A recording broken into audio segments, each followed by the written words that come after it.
Hey, Frédéric, how are you? Hello, I'm good. How are you doing? I'm very well indeed, thank you. It's a tremendous privilege to speak with you. Thanks very much for your time. Well, thank you for taking time to give me time to give time. Oh, absolutely. Congratulations on Maximum Overload. It's a tremendous work. It has so many intertwined elements of genres. It's absolutely fantastic. Thank you very much. That's my pleasure. Right from the outset, it's so exciting and fast. The title surely must be about your skill as a group with the ability to shift gear into maximum overload. Would that be right? Well, actually, no. It has that. The fact that the maximum overload implies that like there's a lot of lots of information, lots of notes played, really. But the real theme of the maximum overload goes together with the cover, which is like nowadays there is a maximum, like there's an overload of information, and because I had the idea for the title when we were just walking in where was that in an airport, and everybody was just like, and everybody is, whether in that airport or just like today or when you look around, everybody's just like checking their phones and being on Twitter and Instagram and Facebook and just like, and there's like a constant stream of information, and it's like, maximum overload. I hate it. I use Twitter and Facebook and whatnot, but it's just like constant. Everybody's talking about themselves and talking about something else, and then blah blah blah blah. So that's the maximum overload, really. It's like old man crying about today's generation. There we go. So we all should be talking about Dragonforce on Twitter, surely. Yeah, exactly. At least if you use it, please talk about us, or just me. Hashtag my name. That's perfect, Frédéric. Look, I cannot pick a favourite track. Just when I think I've settled on one, you go and blow me away with another one. Where did you get such influence for this album? It's tremendous. It took 36 years to listen to all that sort of music. Really, because the previous album's been written mostly by Sam, yes, the guitar player, and for this one actually we teamed up. So I don't want to like blow my own trumpet. Oh, go on, please. But yeah, all right, okay. Basically, the new album has a lot of me, because I co-wrote all the songs. So what sounds like different from the previous album is, I guess, is just because I'm writing everything together with him. So I do have like more influences when it comes to like prog music or thrash or death, black. So I try to incorporate this and still keep the Dragonforce sound. That plus the fact that we've been working with Jens Bogren, who's also been helping, like sharpening the material that we had. So all that combined just like makes something that, in my opinion, and apparently that's what people say, like way more interesting than it used to be in the past. Like the songs are, I'm really, really happy with what it is. Like, let alone the fact that I've been writing them. But even so, I think it just sounds good. I'm really happy, and I do actually occasionally listen to it, which is something I usually don't do with my music. I'm just like, it's done, and I'm like, but I do actually enjoy listening to it. So that's a good sign, I guess. And merci beaucoup. You're certainly not on your own, I can assure you. Three Hammers stands out on the track as an inspirational track, but it really highlights your skill with the bass. It shines through tremendously. What's the track about, essentially? About Three Hammers? Yes. The lyrics. Well, okay. We picked for this time around, because the lyrics, again, I didn't do anything with the lyrics apart from the previous album. I wrote a song called Seasons, and it was about like a breakup relationship, like that got fucked up, and it was my relationship. And sorry to hear that. And people, I know it's sad, isn't it? I don't want to talk about it. Okay. I don't want to talk about it, but I'm going to write a song about it. But we have to get these emotions out somehow. And, I can feel the emotion through the phone, really. Yeah. But so the thing is, it was like the first time that we actually wrote a song with lyrics that meant something. as opposed to talk about mountains and blah blah. And I said, well, we should carry on doing that because I think it's quite interesting. So therefore, we were sitting together with Sam, and we were just like, okay, let's listen to that song. What do you feel? What does it look like for you? What do you feel? Blah blah. So, and that's how we found subject for all the songs. Try to have like an emotion coming, and then try to turn that emotion into words. But then we said we shouldn't like completely avoid that, sort of heroic fantasy lyric kind of thing, because that, like people do that and do like that, and we do like it as well. So Three Hammers is actually like the full-on heroic fantasy, like it's like three hammers, and it's the quest for it, and the force of the dragon, and I was trying to picture, I was into what's the word in English?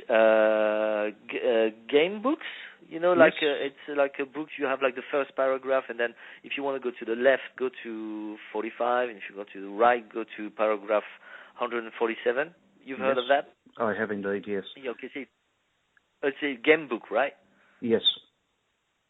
Yeah, right. Okay, so Lone Wolf was my favorite, and so that's that sort of heroic fantasy vibe that I wanted to recreate. And I love Conan the Barbarian. It's one of my favorite movie, not only because of the soundtrack of Basil Poledouris, which is like that's the soundtrack I can put it on and cry immediately, because that's how much emotions I get out of it. It's just a beautiful, most beautiful soundtrack ever. And so for those that song, the lyrics, it was just like full on that, just like warriors, on like the hammers and the fucking the whole shaboom. So that's what it's about. Look, when you perform at Soundwave, please don't be surprised if people rip their shirts off and start beating their chests during the track. As long as girls do that as well, then it's fine. Yes, we're hoping so. We're going to encourage that at the gates and see what we can do for you. Yep. Thank you very much. Our pleasure. It's good. I like it. Yeah. Thank you. So Sonic Firestorm Tour of 1995 proved a very, very big thing for you personally. The what? Sonic Firestorm? Sonic Firestorm Tour? Oh God, no! Sonic Firestorm came out in 2004. 2004. My apologies. No, that's good. But I mean, I know the guys are old. Obviously, I'm young, but not that old. It came out in 2004, and I joined the band late 2005. Yes, there we go. I had the wrong year. My apologies. Look, were you a fan of Dragonforce before joining? No, absolutely not. No, I hated it. I'm friend with Herman since 2000. That was done. 2000. I was in a band called Heavenly, which was power metal as well, and we're on the same label, Noise Records, in Germany. And so I met him. He came to see us at a gig we'd done in Paris. We were opening for Symphony X. And he was there and just started to talk. He's like, oh, yeah, I've got a band called Dragonheart. I'm like, oh, that's cool. I just played keyboards. I was playing keyboards with Heavenly at the beginning before switching to guitar. And we kept in touch. And I remember when the Dragonforce released their first album, Valley of the Damned. And I called the other guitar player of Heavenly at the time. And I said, dude, you have to check this out. I mean, I love the guys, but this is so horrible. Like, they were just like, it gave me a headache. And I'm not a big fan of power metal. So I was just like, listen to this. And we were just like laughing. And then 2 years after, I ended up playing with them because they asked me nicely. They were just like, the bass player, so I'm a guitar player, right? So picture that. The bass player is not in the band anymore. But we're going to do 3 shows in Quebec, New York, and Tokyo. Would you like to fit in for these gigs? Which was like, hell yes. And then we start the tour again, and it was fun to play on stage. What I didn't enjoy particularly the style, on stage it just like felt natural and fun, and it was not like those boring power metal, just like, oh, I'm a knight, I have a sword. It was fun on stage, like a sort of punk attitude, so I like that. And then we started a European tour, and it went well, and after 10 days, we were just eating peas in Nottingham, like a roast beef and peas, like some horrible English food. And they just turned around and said, they were like, do you want to be in the band? And I was like, yeah, or not. And that's how I joined the band. And I've been with them ever since. And now, I'm writing the songs together with Sam and whatnot. But it wasn't planned. And no, I was not a fan at all. Goodness me, what a remarkably brilliant story. Yeah, I know, right? So look, do you recall if there was a point when you felt like you were a true integral component of the band? A true what? A true component of the band, when you really fit in. Oh, a component. Not until the Power Within, really, because the Inhuman Rampage, I had nothing to do with the recording, and I was just doing the tour, and I was still struggling with the fact that I was a bass player but not a guitar player, so I was a bit frustrated.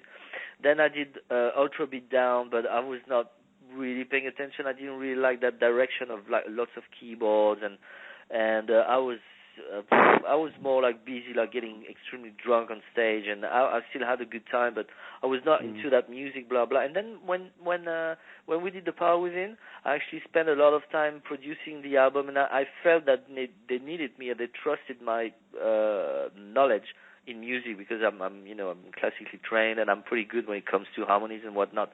Yes. And I gained interest as well.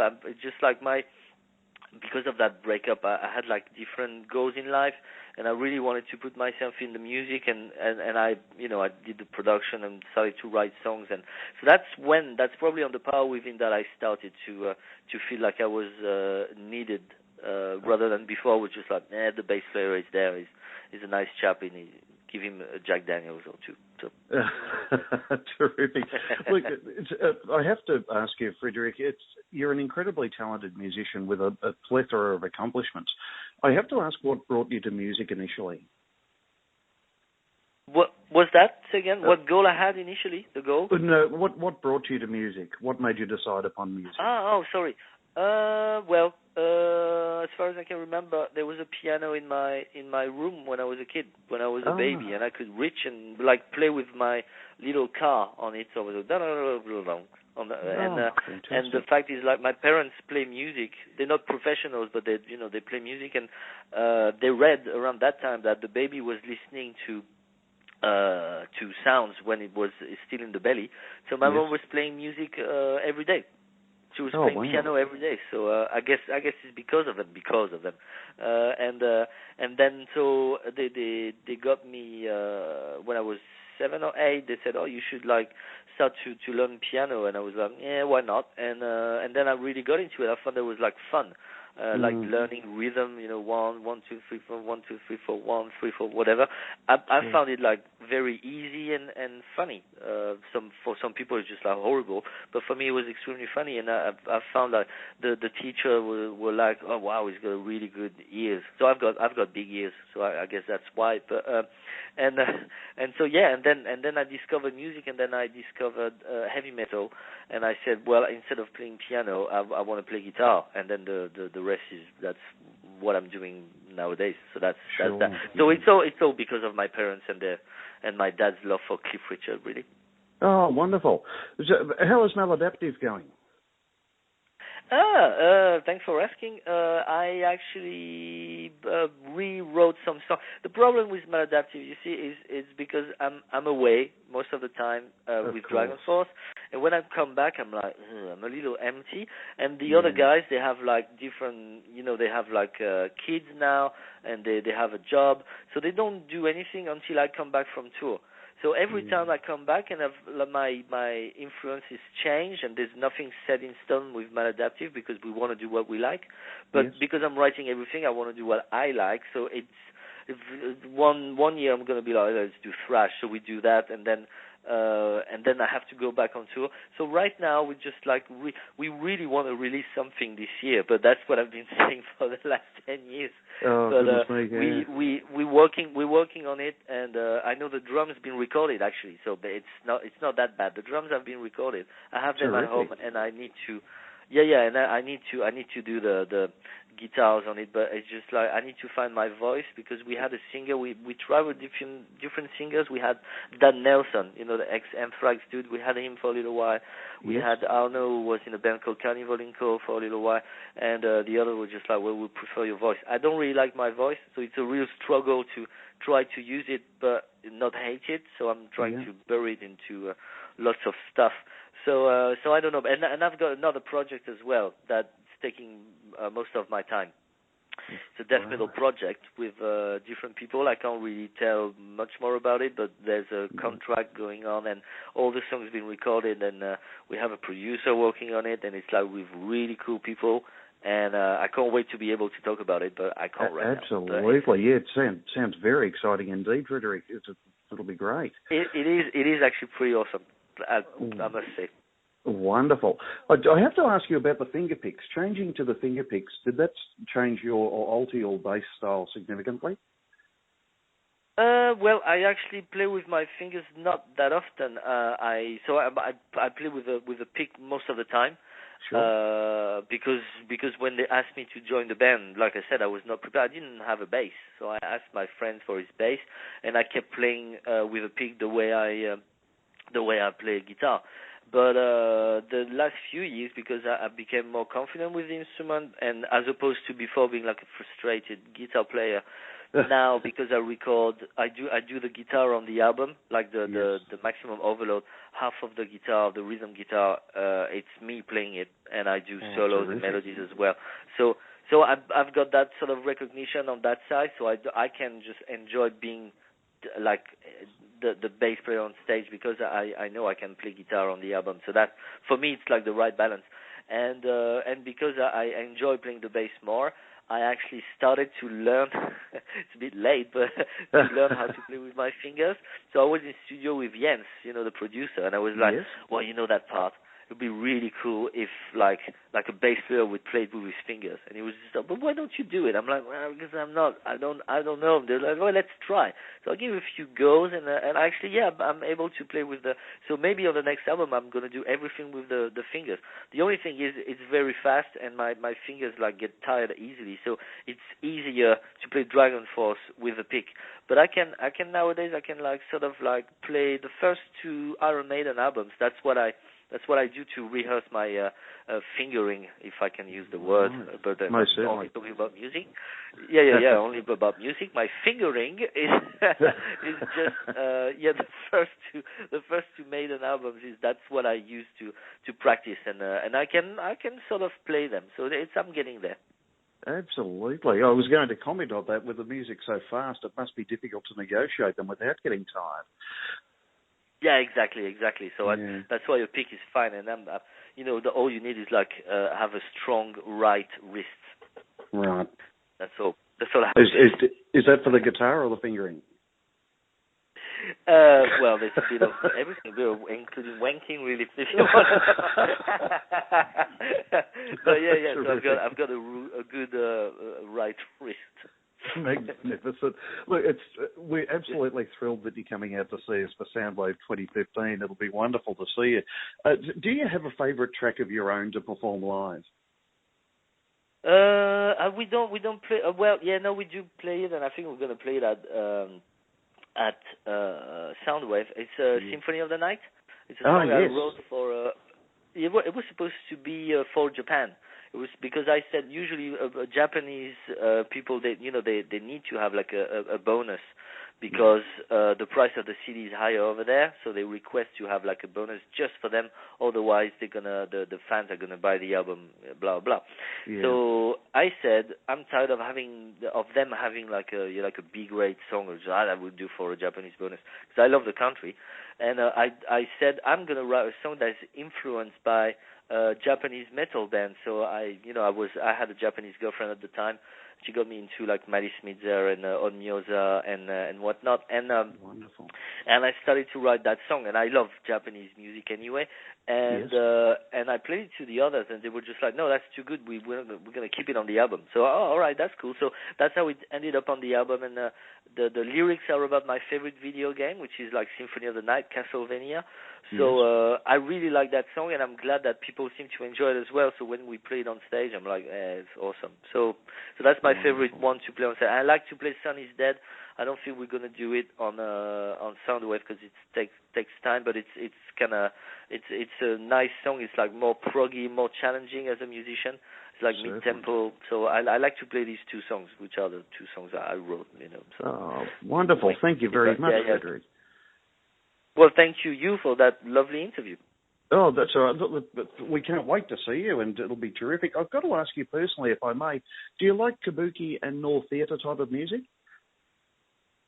The kabuki music, you mean like? Well, I like it. I can't say that I'm listening to it like 24/7. Of course, yes. Who but could? I do enjoy. What's that? Who could? Yeah. Yeah. No, but it's nice. I like.